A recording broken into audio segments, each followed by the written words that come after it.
Tēnā koutou, tēnā koutou, tēnā koutou katoa. Nō Rotorua hau, ko Elers te whānau, ko Don tuku ingoa, ka nui te mihi kia koutou. He mihi tēnei koutou ngā tangata whenua, e ngā mana, e ngā reo, e ngā kārangataha maha, tēnā koutou, tēnā koutou, tēnā koutou, tēnā tātou katoa. Good morning, my name is Don Elers, General Manager for Gas at Powerco, and we're proud to be platinum sponsors of this event here over the last couple of days, yesterday and today. And look, I'd firstly like to thank Gas NZ and the Bioenergy Association for putting this together. Well done. Very good work. Thank you also to all the other sponsors. Without your commitment and support, events like these do not happen as well. The success of an energy system to meet the needs of the communities it serves is measured by what they call the energy trilemma. It's security, security of supply, affordability and sustainability. It's all about balance. Focusing too much on one thing can negatively affect the other things. If you focus only on security, energy may become too expensive and you may miss out on opportunities for renewable options. If you only focus on affordability, there's a risk of reduced security of supply and sustainable energy options. If you only focus on sustainability, energy becomes too expensive and unreliable. Success is about achieving balance. So how does New Zealand measure up? The World Energy Trilemma Index ranks New Zealand among the world's best countries. In recent years, overall balance score for New Zealand has held us up in the top 10 countries in the world. Despite the headwinds we face with declining gas availability, the flow-on effect of high spot electricity prices, negatively impacting energy security and affordability, over the past decade, New Zealand's sustainability score has been progressively increasing. Thanks to our hydro, geothermal, growing wind, solar generation, we already have a clean energy system. That's compared to most other countries in the world. Almost half of our primary energy is derived from renewable sources. You heard yesterday 90% renewable in our electricity system. That's the envy of most other countries around the world. When it comes to energy, New Zealand has a comparative head start, by having one of the cleanest energy systems in the world, but we could lose any advantage that gives us. If we don't leverage it to grow our economy, to grow existing industries and businesses, attract new industries and businesses, all that is for nothing. Historically, thanks to our productive offshore and onshore gas fields in Taranaki, the industries that support those, we've had a good balance of natural gas supply to meet demand. That has enabled an affordable electricity system. Our failure to maintain secure supply is affecting that, and we need to resolve that. Intentionally or otherwise, we have been reducing our domestic supply, reducing our domestic energy production, scaling back our industries, and importing energy and products with higher emissions. And in doing so, we're reducing our energy security and economic resilience. International investors have ranked New Zealand 38th out of 38 developed countries for openness to invest. Our opportunity and ambition for growth is not a contradiction to sustainability. In fact, it supports and enables the transition to net zero. We must recognise this, and we must recognise that there will be trade-offs. Wind turbines, more geothermal, more solar, more batteries, ongoing access to natural gas, biogas, biomethane, other new industries, more poles, more wires, more pipes, more resource recovery centres.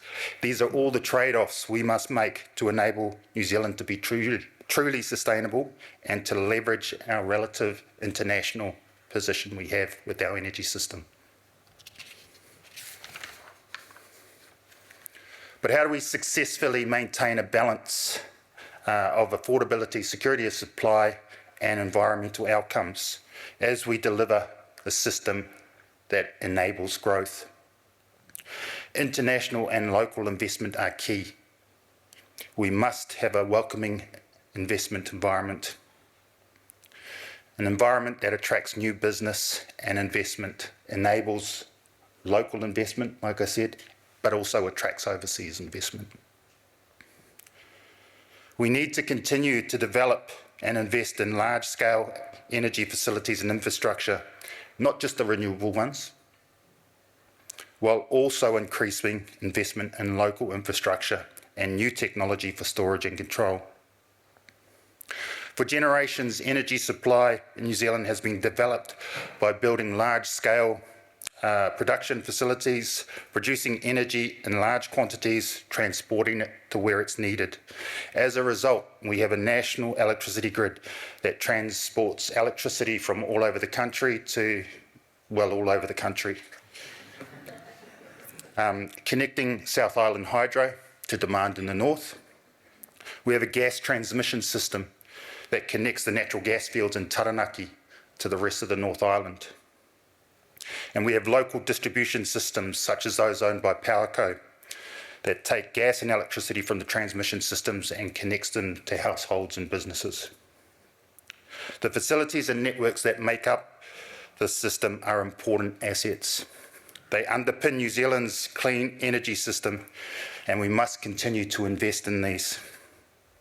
We must ensure they're maintained and further developed alongside more generation and production facilities, including those that are distributed further across our regions, those that support development for locally based energy sources.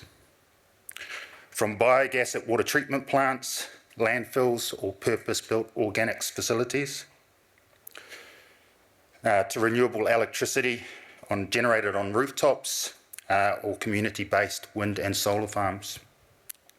The great thing is that while these networks were built to connect customers, they are also enabling the harnessing of energy sources as well.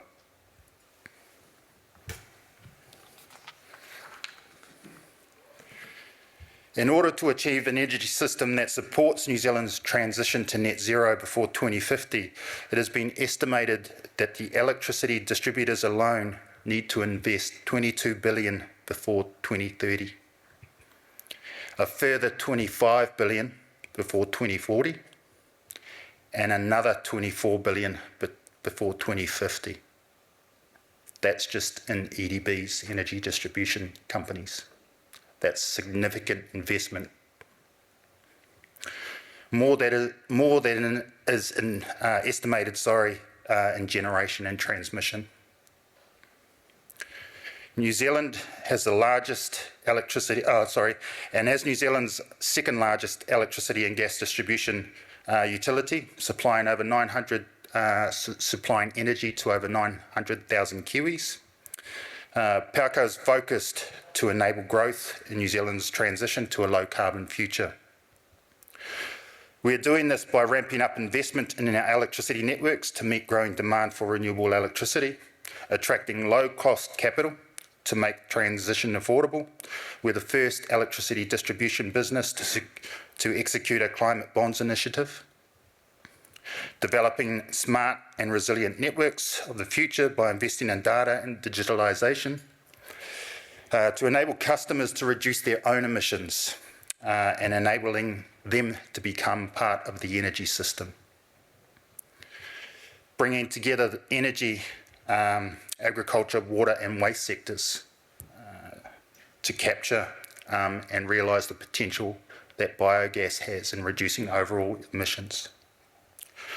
Working alongside those sectors to develop the market, supply chain and influencing the regulatory framework that is needed to bring renewable gas to Kiwis. Making it easier for developers of distributed generation, electric vehicle charging, by enabling them to have access to data on our systems that show constraints and capacities. Where is the best place to develop their projects? The estimated investment required to achieve the energy transition and support of New Zealand being net zero before 2050, as I said, is significant. Alongside ongoing investment, improved utilisation and optimisation of existing infrastructure and optimising its use is key to delivering an affordable transition.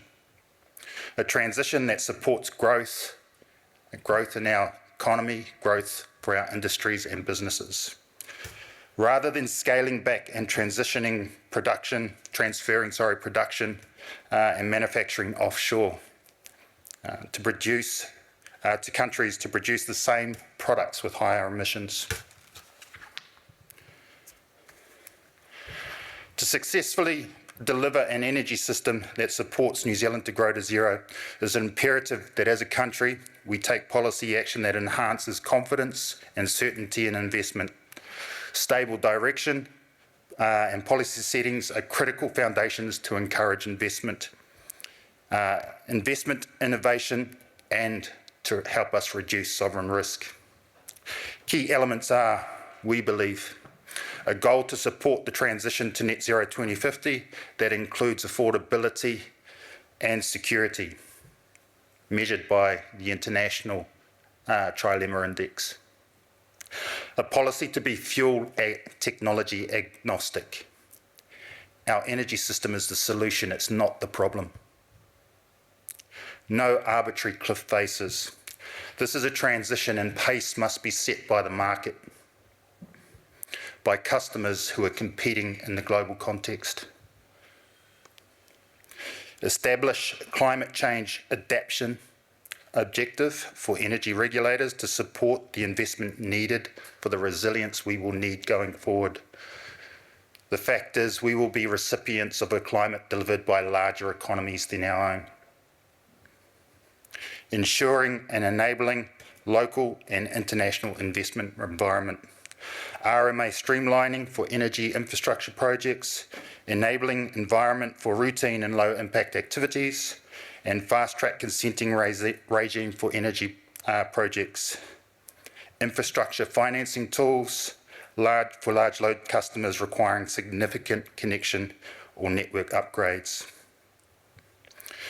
Look, in conclusion, New Zealand is well placed for a successful transition, but boy, we're making it hard for ourselves. We have an extraordinary endowment of renewable resources and an energy system that is already, as I said, the envy of most other countries around the world.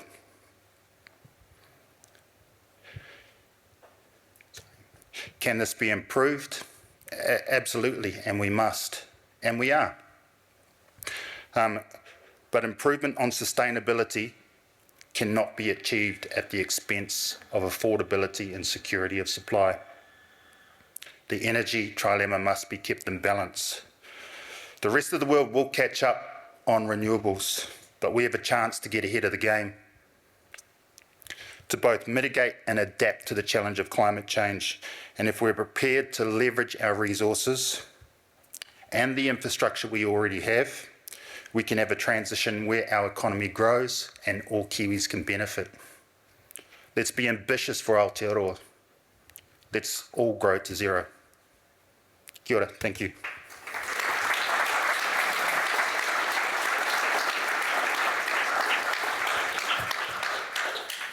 Do you want to take a question?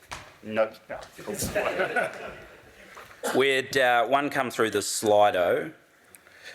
I don't know if it's a question or a statement, but potentially one to just reflect on as we pad for 3 minutes. Can it be clarified that electricity is 90% renewable, but electricity is 40% of our energy consumption? The remaining energy, e.g. for transport, is fossil-based. Is there anything you'd add to that? Can it be clarified that our So, electricity is yeah, 40%? it's just the electricity that's 90% renewable. That's right. Yeah. Yeah. Oh, Yeah, so I just wanted to clarify, because it was said yesterday as well, and my understanding is that our energy system totally is still 60% fossil fuel. yeah, you're 100% right, yeah. So it's really, really important, not least in this industry, if you're talking about shifting from fossil to renewable and using the biosphere rather than the buried trapped carbon. Really, really important that you talk about the electricity and energy as they're two separate things. Yeah. You need to make sure that's really clear. Otherwise you sort of kill your own argument. You say it's already 90% there. Sorry if I said 90% renewable energy system. Yeah. Did mean electricity. Yes, electricity. Yeah. Cool. Thanks, Don. Round of applause for Don.